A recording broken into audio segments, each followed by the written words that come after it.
Good Monday evening, Cherries. How are you doing? We hope you've had a good weekend, and thank you to joining us in this current live stream. It's been a few weeks since that Brentford and playoff loss, but it's great to have you back, and we will be doing more streams like this. So I've got some Cherries Red Army guests joining me very soon, and we're going to talk about that Jeff Mostyn interview that happened today with Kris Temple, and we'll also look at the media coverage that happened yesterday regarding the manager position. But let's refresh the chat, shall we? Let us know who's currently joining us live on YouTube or Twitter. Give us a wave or say hello. So refresh the chat, and we'll have a look who's joining us right now. So make sure you hit that subscribe button if you haven't subscribed already to the channel. We want to try and get to 500 before the new season starts. So help us achieve that, and also give us a like as well. So we're going to go over this. It's going to be on for about 45 minutes to an hour. Get involved. It's your opportunity to interact and let us know how you're feeling about Afc Bournemouth and the news over the weekend and today. Should we get our guests on? Let's do it.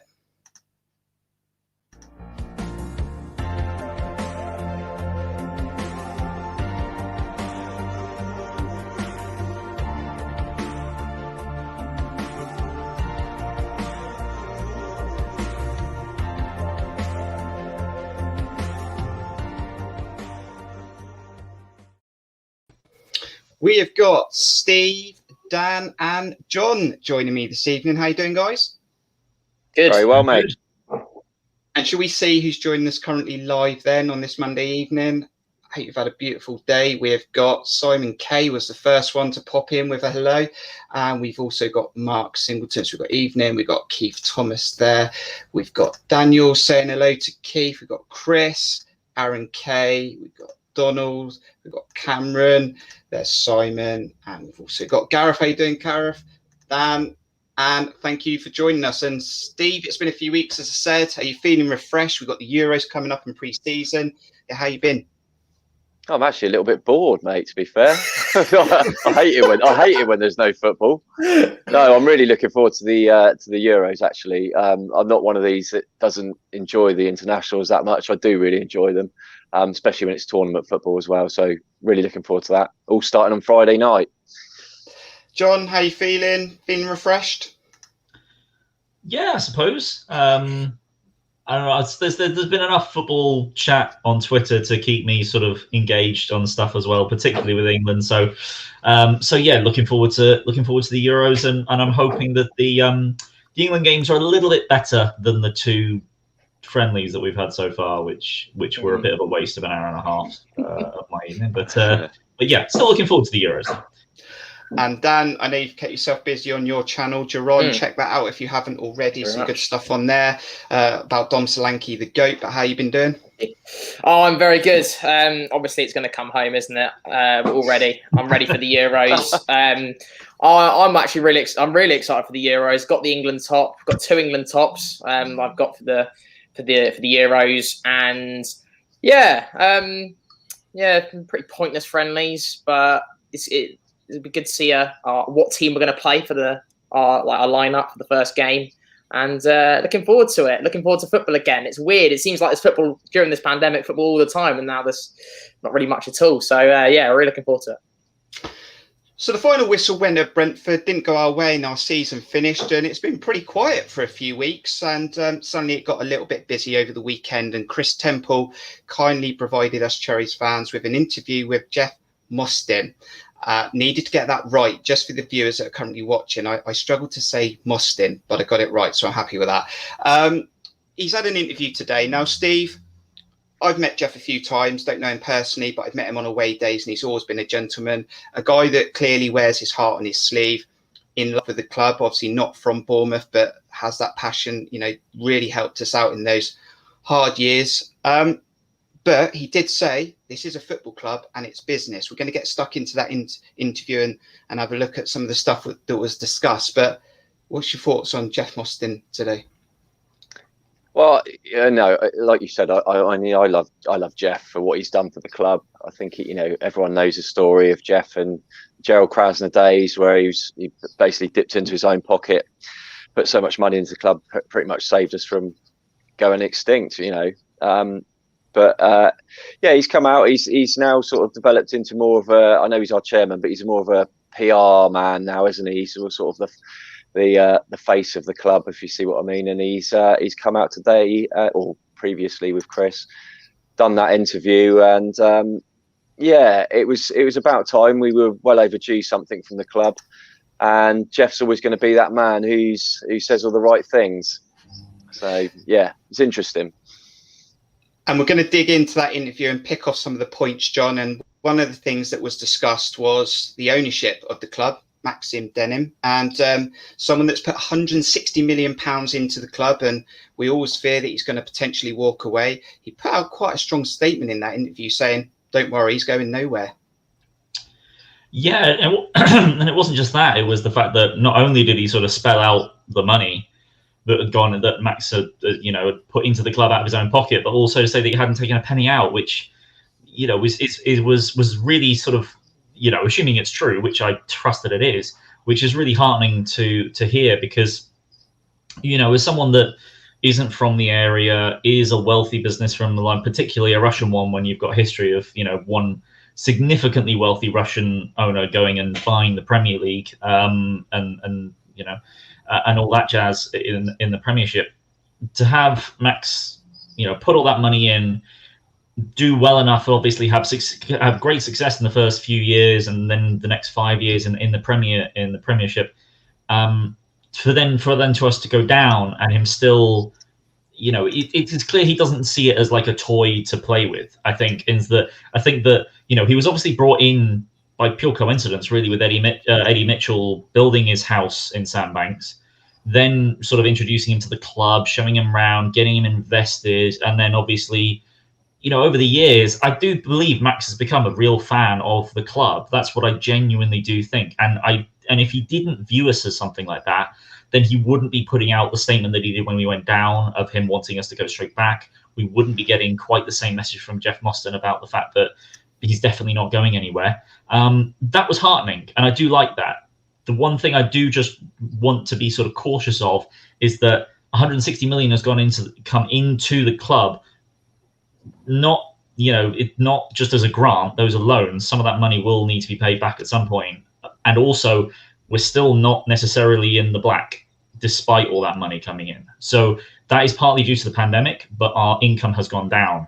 So we need to look at becoming a bit more sustainable in the event that something does go wrong, because at the moment, we're banking on Max and with parachute payments to support us, and we need to be sort of careful about how much we rely on those two.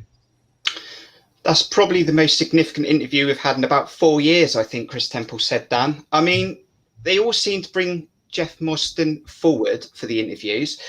Does it bother you that we don't really see Max Deming? I mean, I haven't seen him since the Bolton, when we actually got promoted, in the stadium. Or does it bother you that we don't ever see Neil Blake showing his face?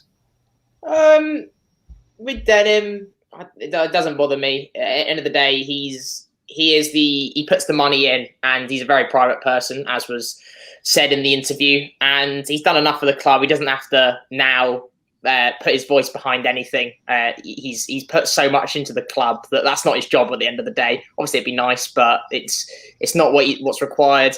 Neil Blake, we don't really hear from like the club, as you said, for 4 years, and I'm sure we'll go into a bit more detail, but everything's in hindsight, and it's what we should have done, and it feels like there was some apologies there, I feel, and which was good to see. But I don't know if they quite.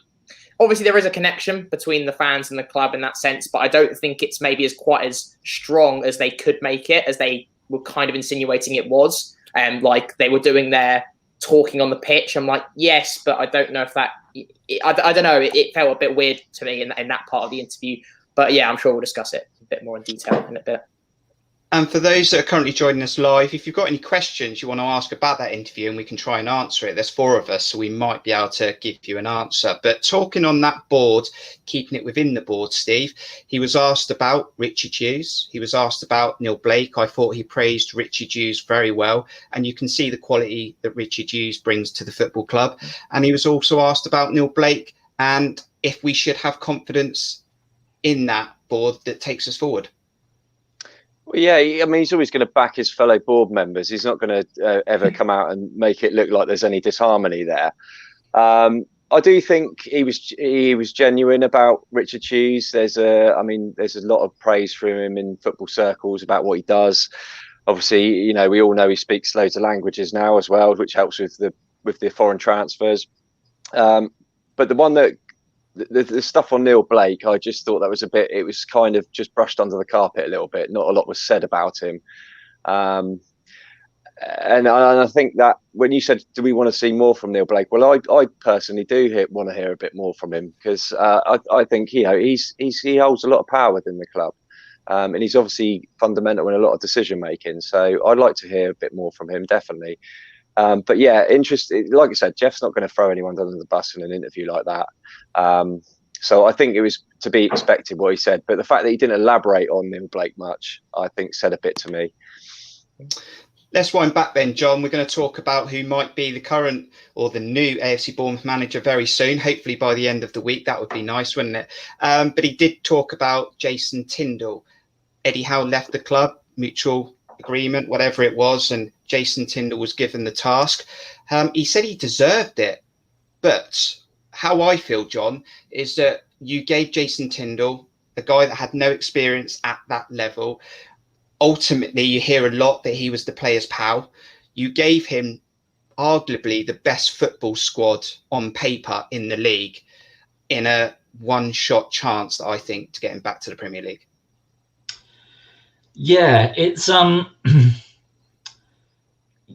yeah, him using the words to say that Tindall just deserved the chance, I think is an interesting way of looking at it, because I really doubt that is actually how they saw the appointment at all. Because if you had said Jason Tindall was in temporary charge for 2 months, had a 60% win ratio, seemed to be getting a good lot out of the side, and you went, okay, maybe we'll give him a chance, maybe exactly like happened with Woodgate, then, you can say, even though Woodgate obviously wasn't doing outstanding when he got it, but at least then you can say, yes, that was a deserved appointment. You had shown your ability in it. But obviously, like we've said, Woodgate's only previous actual sole managerial experience was a bit of a failure at Weymouth. It's not exactly a comparable experience to go from the National League to up to the Championship with the most expensive squad in the division. There are definitely reasons to give Jason Tindall the role. I think the main reason that they would have gone with him for is purely on continuity.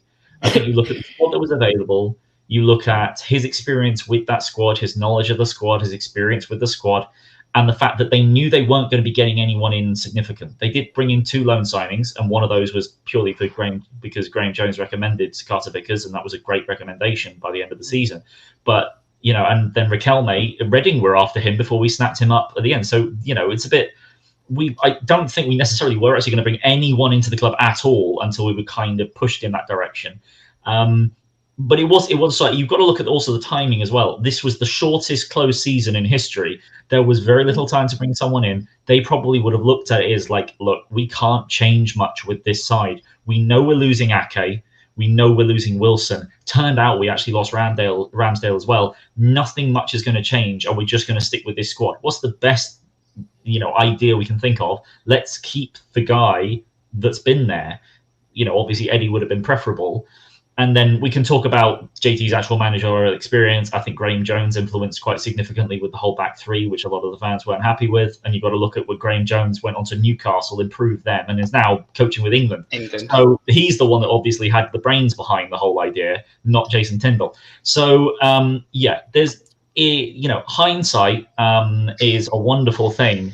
But what I would have liked him to say is, rather than just saying, oh, yes, hindsight's wonderful, look at this and blah, blah, blah, I would like to him have just said straight out, it wasn't a success. It didn't work out. We hired Jason for reasons A, B, and C, but unfortunately, Jason wasn't able to do the job and we moved on. I would have been happy with that. I would have admired his honesty, and I would have admired that he came out and 100%. Said, this was the reason. But for him to just say, well, hindsight, and it's not 2020 and blah blah blah. I was annoyed at the way he said it. But if he'd been a bit more honest and upfront about it, I would have just been like, yeah, fair enough. Yeah. By the way, Dan, that's the fourth time that hindsight's coming. Hindsight, yeah. Many I know times you're it'll be- counting.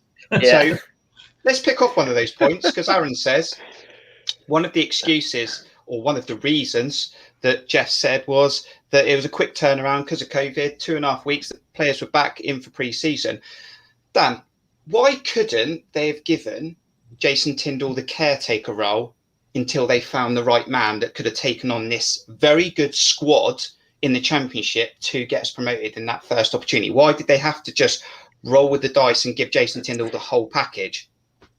Well, like they said in the interview, they said that I suppose he's been at the club for so long, and they would have felt it would not almost, it wouldn't be repaying his services enough if they just gave him the caretaker role, I suppose would be my idea of it. But the idea of that Tindall deserved his chance. He deserved his chance if Parker didn't get promoted and we didn't go for him, was my understanding.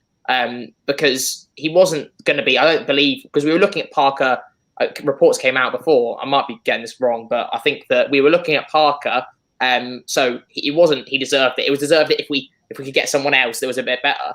And it was a short turnaround, for sure, but I think that it's the idea that yes, he deserved it. It's a short turnaround, but football industry, and as he said, it's a business. And as much as it is a football club, it is a business, like he said in the interview. And for a business to work properly, you want the best people running that business. Essentially, you want the right people in charge. And as much as it's harsh on Jason Tindall, because you say he probably does deserve it. Yeah, he's been around the club for a long time, but is he the right man for the role? Is because it's all well and good saying, oh yeah, you can have your go now. You've done this.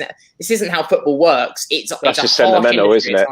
Yeah, it's a harsh industry at times, and because there's a lot of money in football, and people want results, and the people at the very top want results. And supposedly Denham said he deserves opportunity as well. So I don't know, but I agree with John in saying I think they just could have been a bit more honest with it. Yes, we wanted to go for Tindall, and we thought it'd be the right appointment. He's been around the club for a long time. Didn't quite work out how we expected. Wasn't able to do the job. But everything's in hindsight. Of course, everything you do, many different things in hindsight. But that doesn't I'd rather it just be a bit more, I don't know, straight up and honest, and just answer the question how it is, rather than sort of beating around the bush trying to get a PR answer. Like, if you know what I mean, he's at Sheffield United now. He's probably not listening or offended if you say something that's a bit honest. He's probably heard it all anyway. But I don't know. It's a bit of a weird one, and yeah, football's a tough industry at times, and yeah, I don't think it's the right appointment. And we're going to get stuck into Jonathan Woodgate because he's a potential candidate for the AFC Bournemouth manager's job going forward. So we'll get stuck into that in a minute, Steve.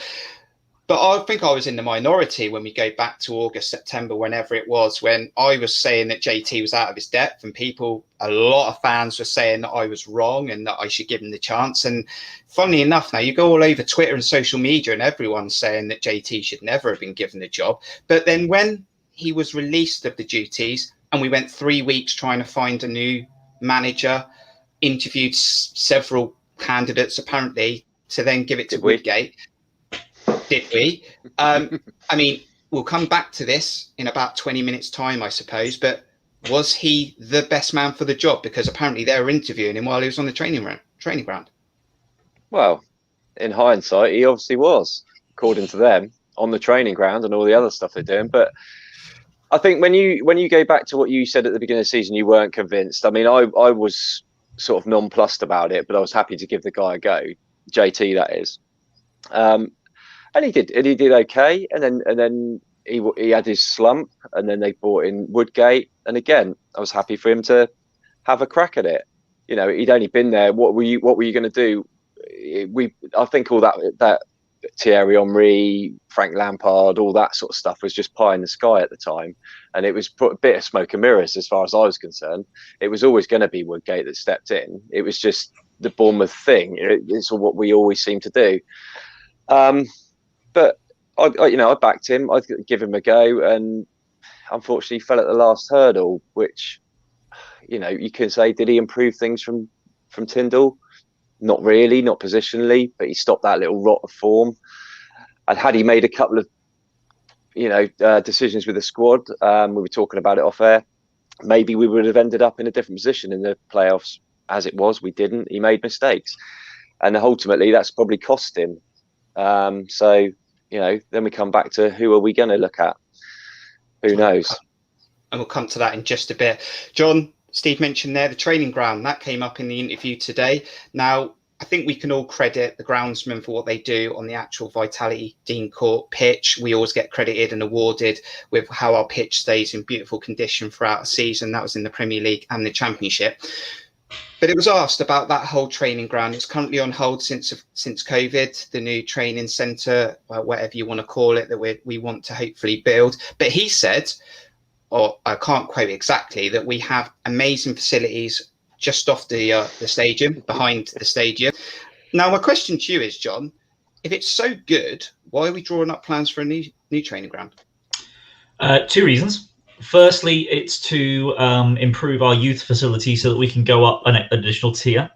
Because at the moment, or at least at the time when we were in the Premier League, we were the only team that was in tier 3 or C, or whichever is the one that's not quite hitting Premier League 2 level. I think we were the worst youth facility in the Premier League while we were in there, according to FA's systems. So that's the main reason. But the second thing is because they want to join up the youth team and the main team and reserve teams training area and facilities. Because the current facilities that we've got were the ones that were built in our first season in the Premier League. Just as we were coming into the first season in the Premier League, that new sort of stand and all that stuff was built, because I think it was only a year before that we'd actually had it rebuilt anyway. It was like a year or two before that we'd had it rebuilt when we were in the Championship. Yeah, it's a temporary stand, and I think it was only given 2 years. I might be wrong. Someone might be able to confirm that. It was no more than 2 years we'd actually rebuilt the training facilities near the club and taken over sort of that part of near the ground. And then 2 years later, we will build it again when we get into the Premier League. So it was obviously done specifically to make sure that we had Premier League quality training ground areas. But yeah, I would. So the thing is that I would have really, really wanted to see was those plans to get that new training ground area done earlier, because I understand the fact that the money went into the squad, and I totally get why the money goes into the squad and whatnot. But to have a lasting legacy, the best place to put the money is in the youth facilities and in the training facilities, to make sure that you are as strong as possible behind the scenes, whilst maintaining some level of performance on the on the pitch. Because players, you can bring in those players and they can last for 10 years. Those training facilities will last way longer and will have much bigger benefits drawing in youth players and drawing in more players that will be of a higher quality because they can see the facilities we've got. It's really a shame that COVID hit us really twice. COVID's hit us once because I felt we were coming into a little bit of form when we lost to Liverpool and then the season got ended, and then we were awful for the next 2 months after Project Restart. And then the second thing it hit us was it stopped the training ground from being built. It really did double hit us, COVID, unfortunately. And those effects are going to keep lasting a little while longer as far as I'm concerned. But I want to see that built as soon as possible. But I understand that right now it's just not within the possibility. It's not within the scope. We don't necessarily have the money to put aside to focus on that, whilst also maintaining a strong enough squad to compete for going up. But then that also looks into where are your priorities as well. And Dan, John is right. And Jeff said today that Max's focus was on having a top quality squad that could compete in the Premier League. The frustration I have, though, Dan, is I think, again, someone can correct me if they can, is that we're talking about 30 to 35 million for this training complex. I look at that as a Jeff Lerma, like you said earlier, Steve, as a Jeff Lerma and maybe a Jordan Iben a little bit more. But ultimately, did we lose our greatest manager in history because we didn't commit to that training ground? Who knows? I'm not going to sit here and say I know the most about this. I'm probably, it's just because I don't. But yeah, if that is the reason that we weren't going to upgrade, because I agree with what John's saying in terms of I think it would have been good as a long-term project, and especially now with how it works, less clubs coming down from the Premier League with parachute payments. Obviously, we're going to have some money. And that, yeah, it's weird because I think that Eddie, the reasons that Eddie Howe left, we don't fully understand. We don't know, and we probably never will know. But if that's the reason that he went because of that, he was talking about in the interview, wasn't he, about lots of these big clubs that were now in League One, League Two, big clubs like the Sunderlands that have all these that have like the training facilities and so on, and that it was more important to get the squads. But I think that John's right in saying that it would be beneficial now. We've got an owner that cares and that is going to keep, as he said, going to keep putting money into the club, going to keep supporting us long term. That would have been good to develop our youth team, because that is something that will be important, because it's especially if we don't get promoted this season, where we're going to have to starting to look for some of our younger players. Like, we've had some good players like Zamora come through, Jaden Anthony, and I think we really should be trying to improve those facilities. So yeah, interesting. And before we get into that manager debate then, that's going to take over the second part of the show, one of the other things that was discussed, Steve, was facilities that we've discussed. We've also talked about the playing squad and the fans. And Jeff was really key there, talking about that there is no football club without fans, and they're trying to create this support group.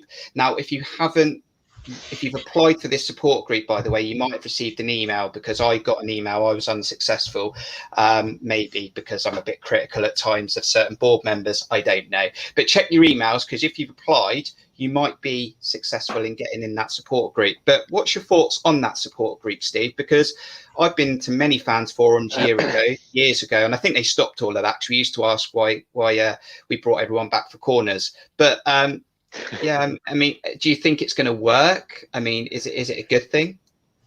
Well, like you said, I've been to the fans forums as well before in the past, and I mean, this is going back before we were promoted into the Premier League, and they were talking about stadium plans back then and training ground facility plans back then, and nothing's ever materialised, and it just seemed like they were getting a bit of a bashing every time they did one of these fans forums. So I can understand why they kind of fizzled out in a way. This new fan group, again, I kind of wondered, it's kind of a similar thing to the Cherries Trust. Sort of, they're going to have meetings with them on a regular basis. Now, does that mean that the Cherries Trust is no longer going to be functioning? I don't know, not sure. I mean, if they do it right, it could be a really good beneficial thing, but too many times I've seen these forums and groups and stuff, and they've stuttered and failed, really. I was unsuccessful as well, probably again for the same reasons that you were probably unsuccessful. But no, I don't really know what to make of it. I hope it works, and I hope they start listening a bit more to the fans, because historically, in my opinion, I don't really think they have done.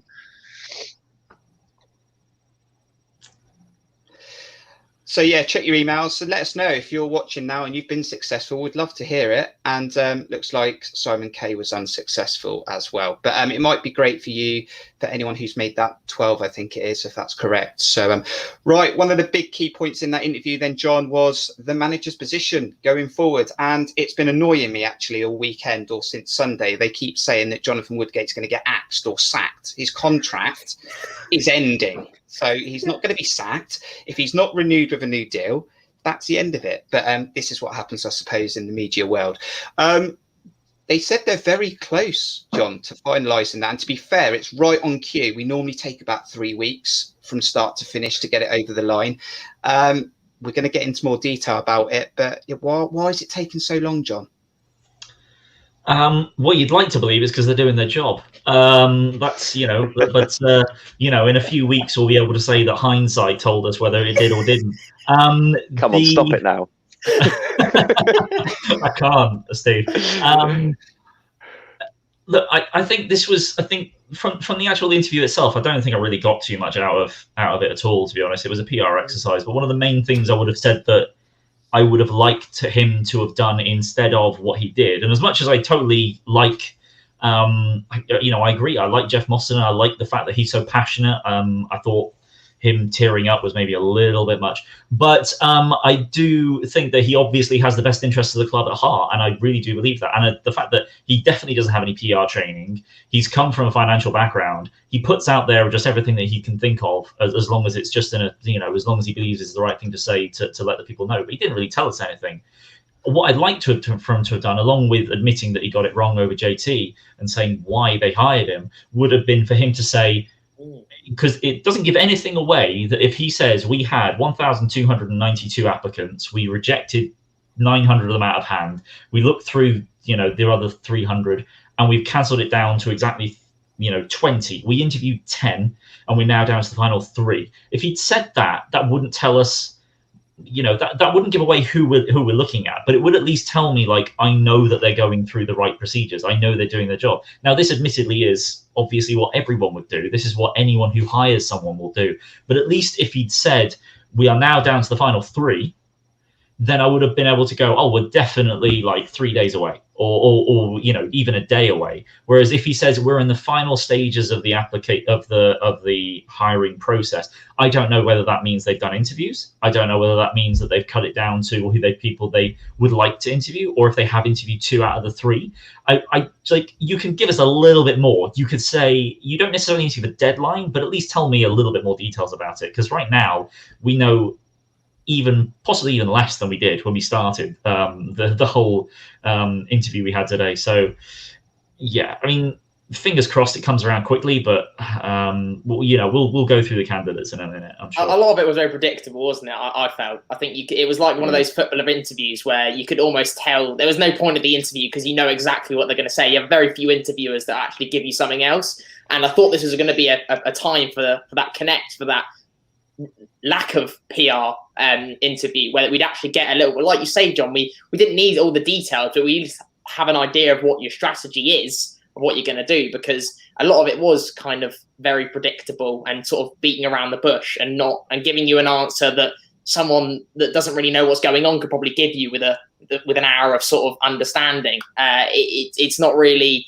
you didn't really get a lot from it that we didn't really know already, other than like sort of the things with the owner, I think, and maybe the training ground a bit, but even still, not an awful lot.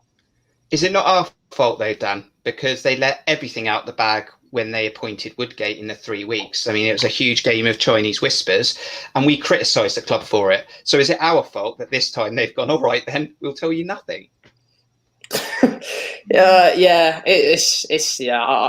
I don't know if it's not our fault. It's not our fault. I don't believe. And I just want there to be, like, because we're not, as fans, we're not asking for a lot. And as I said, it's been 4 years since that was kind of an interview. We just want to know, because they're so silent, what any kind of even I'd rather a PR statement than absolutely nothing for a certain amount of time, just to know, have some kind of understanding. And if you're gonna have an interview like this, at least make it add something that we don't really already know. But did anyone really think we were going to get anything from this interview? So are we all surprised? No. So yeah, there you go. Thank you to everyone currently joining us. Then we're going to go into the last part of this stream, but we do really appreciate all your comments. There's lots of interaction as well, and also we're trying to do more streams like this, especially when news breaks, and we can have a chat and get your thoughts interactively. But you can also sponsor the channel as well, because any sponsorship, any donations, doesn't matter how small, it goes towards the channel. It pays for the stream yard that we're currently using, and we can try and make the content more exciting for you. So you can sponsor us, buymeacoffee.com/cherriesredarmy. We'd really appreciate that. We're going to get stuck into those manager candidates, and it all got a little bit tasty yesterday. Let's have a look.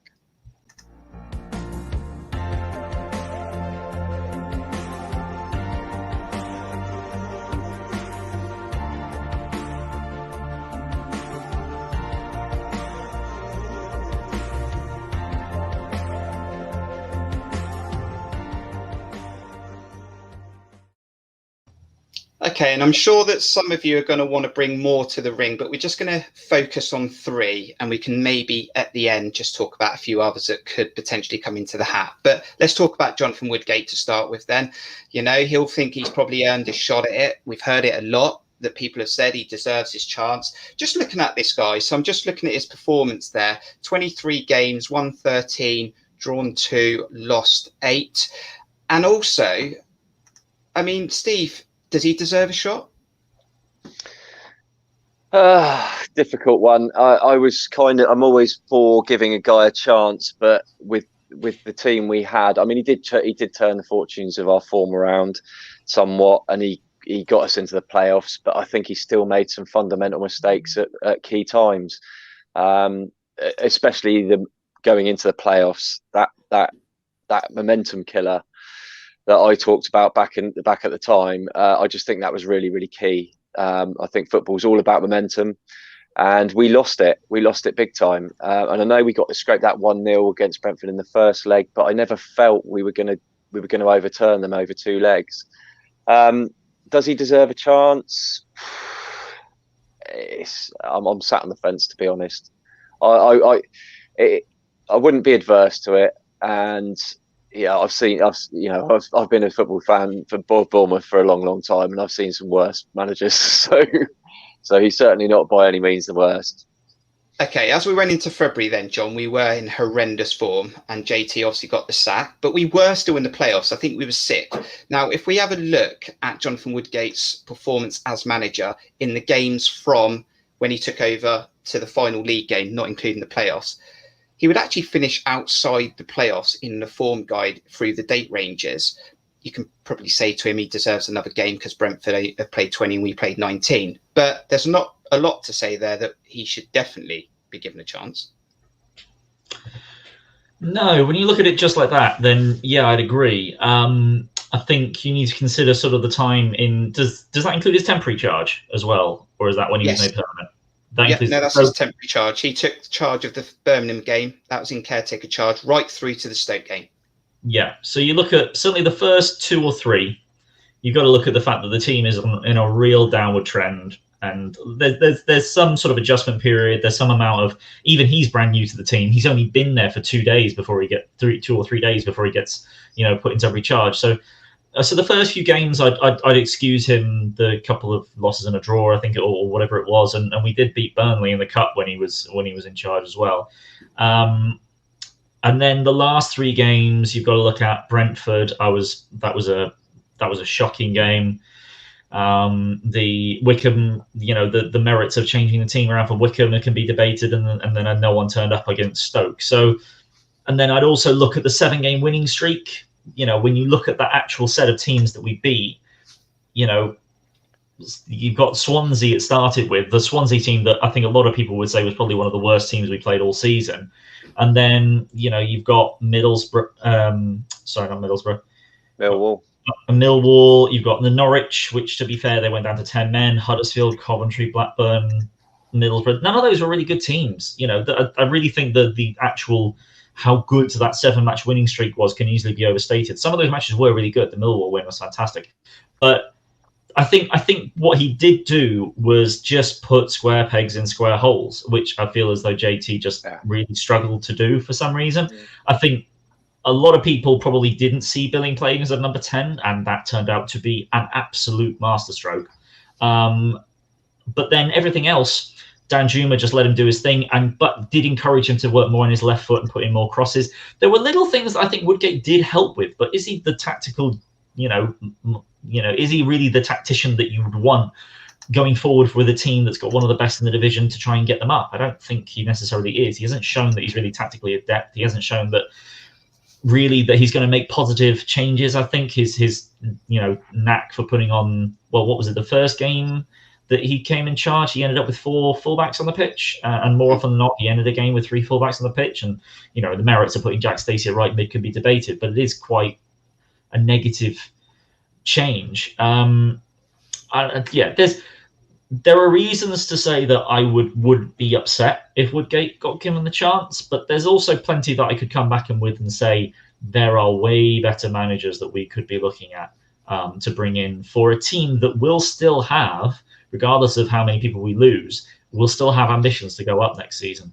And I'm not sure that he necessarily is going to be able to get us up, but he didn't get a full preseason, and he may well have things that he wants to incorporate into the side that he will not have had the chance to yet. So, and he'd be hoping to buy a couple of players. So, there's a lot that could change. At the moment, there's nothing for me to say that I would definitely want Woodgate over other managers, but I wouldn't be against him getting the opportunity.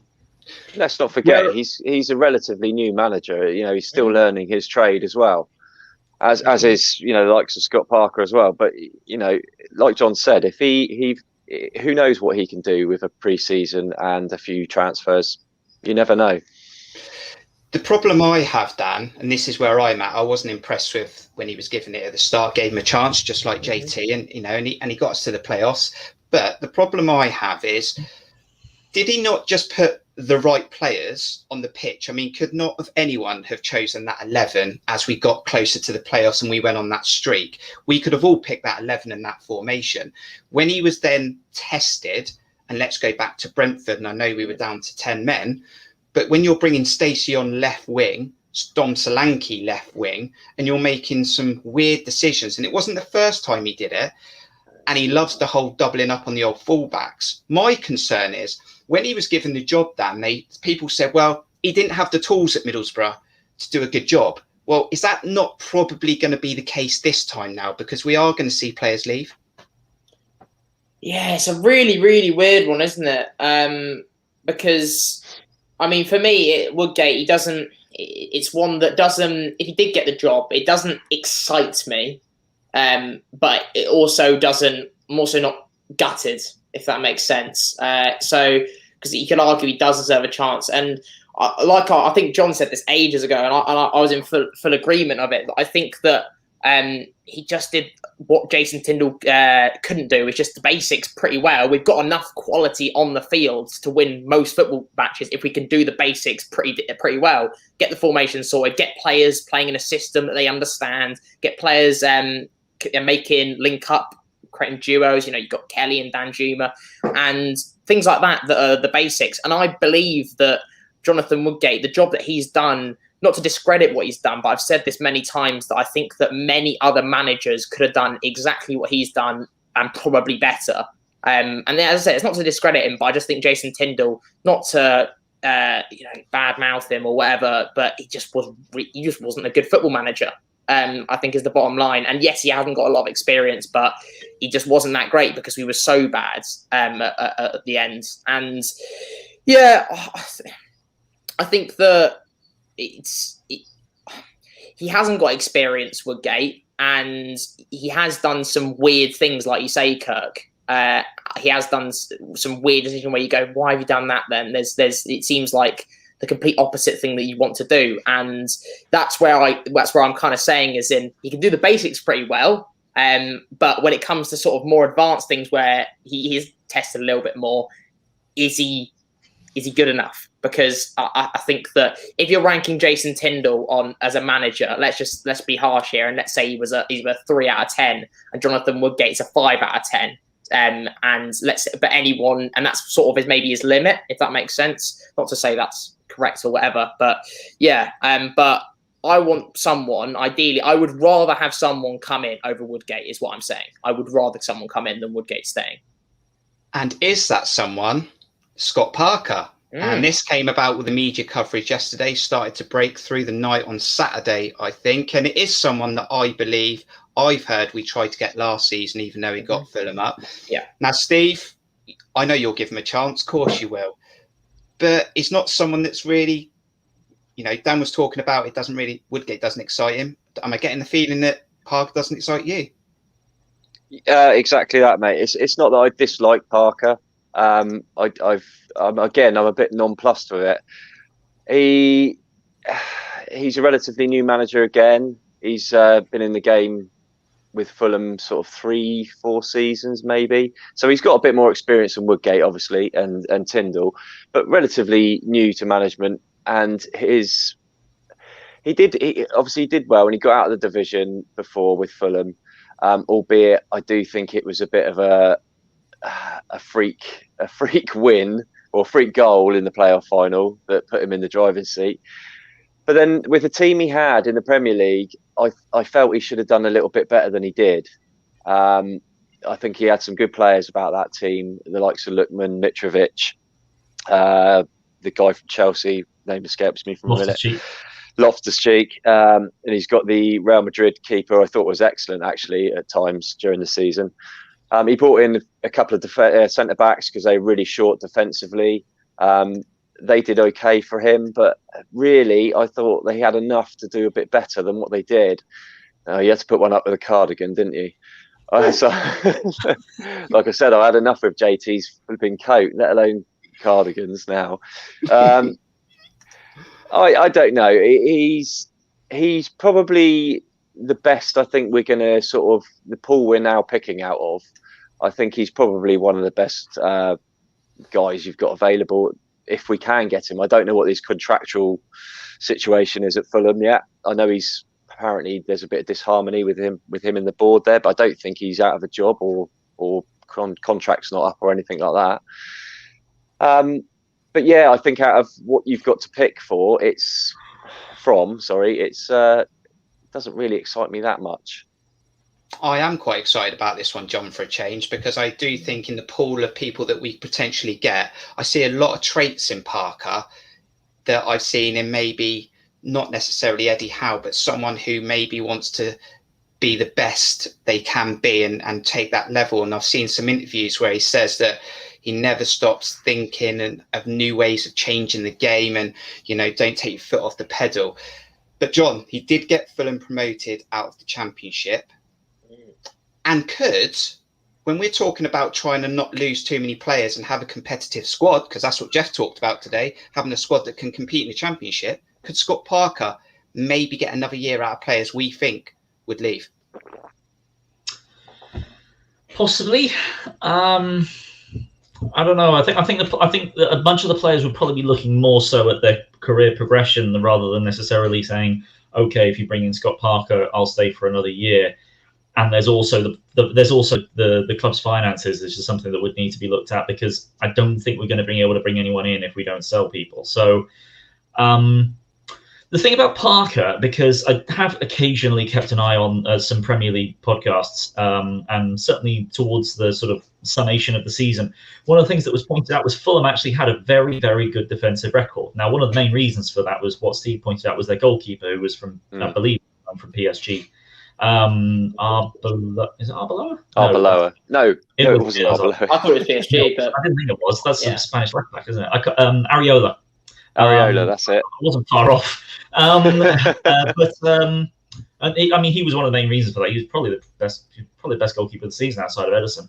But the thing is with Parker is that not only did he maintain a very, very strong defence, but he also tried to play possession-based passing football. Now, the problem is that as much as we can say that they had a decent squad, Loftus-Cheek was injured for a lot of the season. Lookman came in January.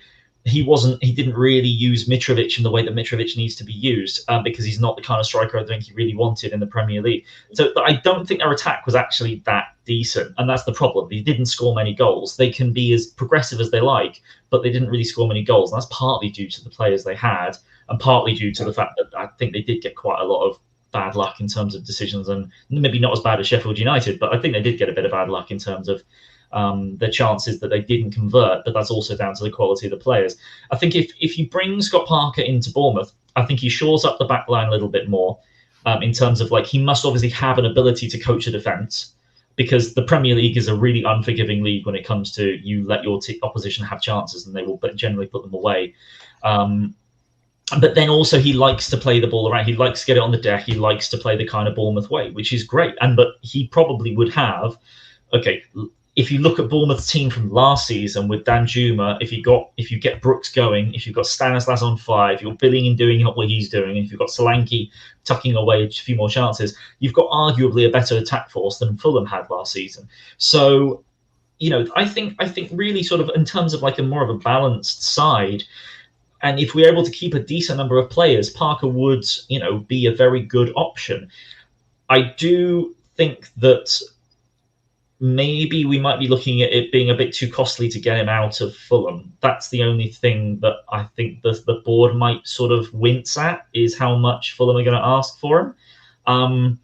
But at the same time, I think that really, if we're going to look at someone like Scott Parker, there are definitely a bunch of managers in League One and League Two that definitely play the kind of football that we want to play, and we're not looking there. Michael Appleton's a name that gets bandied about a lot. I think we should have been looking at a little bit more, but I think he's maybe a bit too gung-ho, and we'd be a bit too vulnerable defensively if we brought him in with who we've got. But there's Scott Parker's managed to maintain a very good reputation despite, going down quite comfortably with a half-decent Fulham side. So, there are definitely reasons why I can understand people are pessimistic about Parker, but I would rather have Parker than Woodgate for his experience, for a decent enough record in the Championship. He's done it before, which is what I was asking for when Woodgate was brought in the first place. I would rather have had someone that's got promoted before.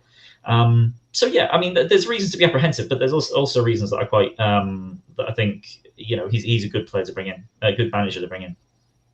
We're just going to quickly move on to the last person, thanks. I know it's someone that you absolutely love.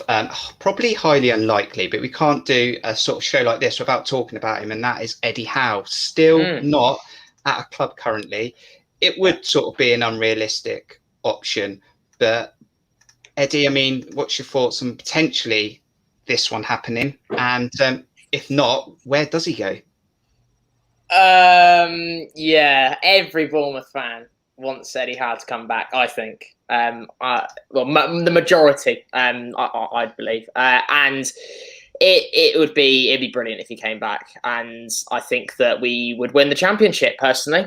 And regardless of who left, I think that we would win the Championship. And he won't come back, I don't think. There's probably about 2-3% chance of that happening. But that's generous. Yeah, that probably is generous. I'm a bit gutted actually, because I reckon that you would say that Dom Solanke would get 20 goals if he was managed by Eddie Howe in the 25 at least. He or 30, either one, and he would make Dom Solanke the best striker in the league. Don't get it twisted. And I think that he'll probably go to I think Palace. I reckon he'll probably end up at personally. But it'll be interesting to see. Quickly on the Scott Parker thing as well. Scott Parker does excite me, actually. I would. That's a manager that does excite me. And admittedly, he's still a new manager, but he's got Fulham promoted to the Premier League from the Championship. He's had that experience while still being relatively new to management. And when I watched Fulham, I liked watching Fulham. They played very attractive football, which is good to see. And I think that. The Sun said he's coming, so therefore it's basically confirmed, isn't it? So I don't know why we're having this discussion anyway.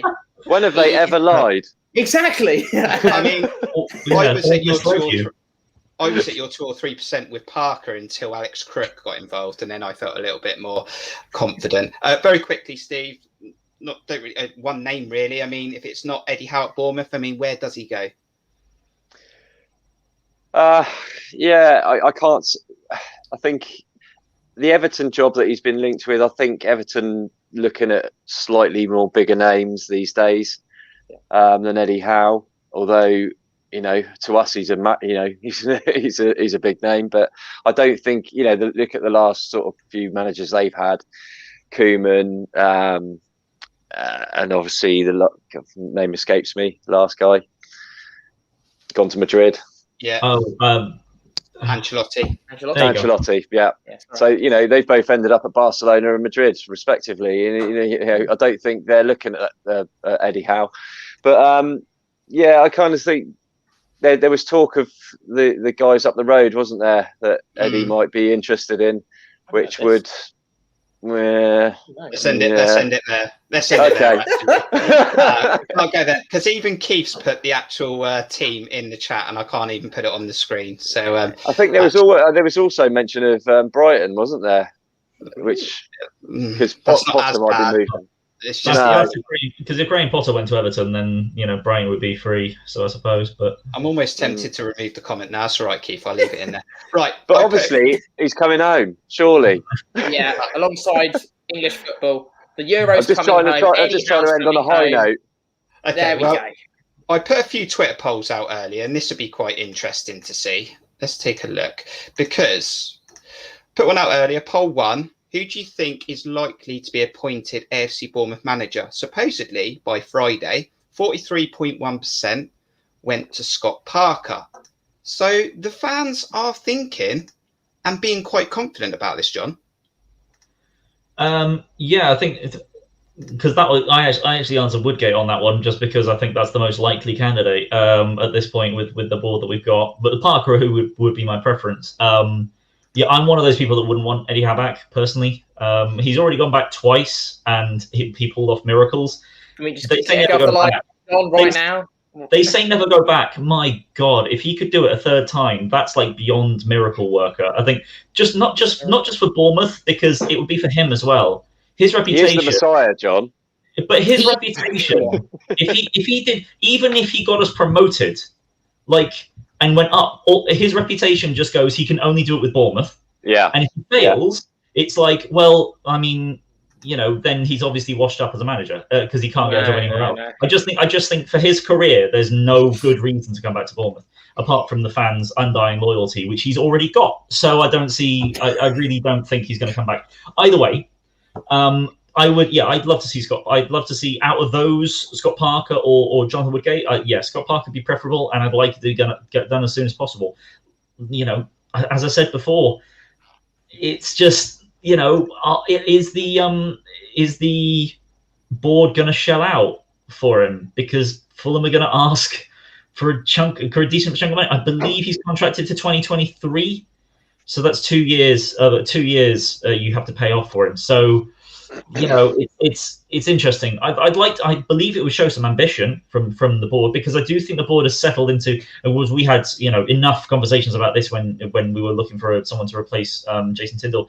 The board sort of settled, I feel as though, into a camp of not necessarily want to rock the boat and are happy to continue with what's happening, which is what happened with JT. And then when they gave it to Woodgate, they just decided to keep that going with Woodgate. And the second thing is they're looking for the next Eddie Howe. They want someone to just come out of nowhere, not have to pay anyone, and just miraculously end up with someone that takes us back to the Prem, despite having no managerial experience. Parker would show some sort of level of ambition, because it would show that we're fighting for a rival, because Fulham are going to be our rivals next year, and next season we're coming up. So I would love that to happen. I'm just not entirely sure they've necessarily got the commitment to make it happen. And Dan, in the second poll, would I put out who do you want to be AFC Bournemouth manager? It looks like the following of Cherries Red Army with 61.8%. Do you want to go with Scott Parker? Yeah, I would be with that. Scott Parker. He, as I said, he excites me, and it shows. I think for me, it shows a bit of ambition, and I don't know if it's just something about the cardigan or something. It's just something about him. He's just got this aura of I don't know. He's just been drawn to me. I can just envision him holding the championship trophy, and I don't know. He plays some nice football, Scott Parker, and it's. I mean, ultimately, we will end up with Jonathan Woodgate. I believe we will end up with Jonathan Woodgate. I'm convinced. As much as I'd like Eddie or Parker, I'm almost certain we'll end up with Jonathan Woodgate. Because I mean, we'd like someone with. I've been saying I want someone with some kind of experience, especially experience going up to from the Championship to the Premier League. And admittedly, Parker hasn't got a load of managerial experience, but he has got Fulham promoted from the Championship to the Premier League, which is a big thing. So I think that's something to consider. And it just feels like a long-term project with him if we got him. But how many players would we keep? And I think John's right. I think it was John that was saying it about that. Are players really going to be like, oh, I'm going to stay because Parker's coming. We've got this long. They're going to want to go to the Premier League if a Premier League club comes in for them, aren't they? Realistically, most of them. Keith just said I only know 3 names, but those are the ones we were talking about. I believe it'll be Woodgate, but I'd like it to be Parker or Eddie, obviously. There's a summary for Dan then. Final opportunity in the chat. Why don't you put one name in there? Is it going to be Woodgate or Parker? One or the other. Steve, final summary from you then. I mean, let's be honest, right? If it was Woodgate, signed, sealed and delivered. It could have been done on the Sunday after Brentford. I think they're trying to get this one over the line. If they can't get it over the line, they're going to fall back to Woodgate and say he was always first choice. But where are you at? I completely agree, mate. I think that's exactly what's going on. Like you say, if it was going to be Woodgate, why wasn't it done, 2 weeks ago? What I'm a bit surprised is there's not been more names linked, actually, because it just seems to have been just Scott Parker. That seems about it, really, and the wishful thinking of Eddie Howe. But yeah, interesting. But I think you're right. I think it will be try and get Parker. If we can't get Parker, it'll be Woodgate. And does it get done by Friday, John, in that 3-week deadline that the club set themselves when they're doing, things like this? Is it going to happen Friday? I think they'll announce it by the end of the week. I think they need to. I didn't say which week. I just said the week. They'll announce it by the end of a week coming up this month. In hindsight, John, which week? I was just going to say, no matter who it is, in 6 months' time when they've been sacked, we'll say, in hindsight, it should have been the other guy.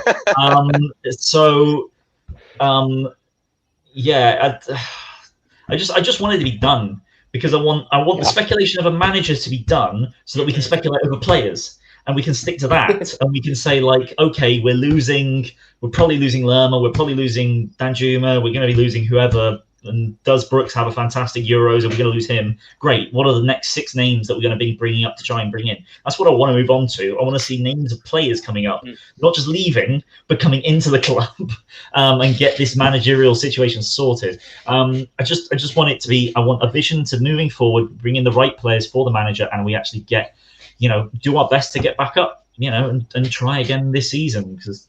Every year that goes on, it's less and less likely that we're going to get back up. So we need to get our asses in gear. Great to have you guys back on, Dan. Thank you very much. No worries. Good to be here. Check out Juron's channel as well with more football and Bournemouth content. Steve, great to see you again. Thanks for joining us. Good to see all your lovely faces again. In hindsight. In hindsight, and John, cheers for joining us, and great to see you again. No problem. Thanks for having me. I'll tell you when I've done my degree in hindsight, by the way. And Dan, how many hindsights did we get, or did you lose count?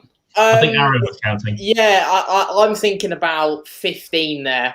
15, 16 was the count. I think you sold yourself short there, Dan. Yeah. And finally, thank you to everyone who's joined us this evening. We've had lots of people in, lots of interactive chat. Really appreciate it. Make sure you hit that like button. This is your last chance to do it. It does help the channel, and subscribe as well. Let's try and get up to 500. We're going to be here when breaking news drops, transfers, players out, players in, a new manager, maybe by Friday. Make sure you hit that notification bell and we'll notify you when new content is out. But enjoy the rest of your week. If we don't see you before Friday, thanks for joining us from all of us. See you soon. Up the cherries.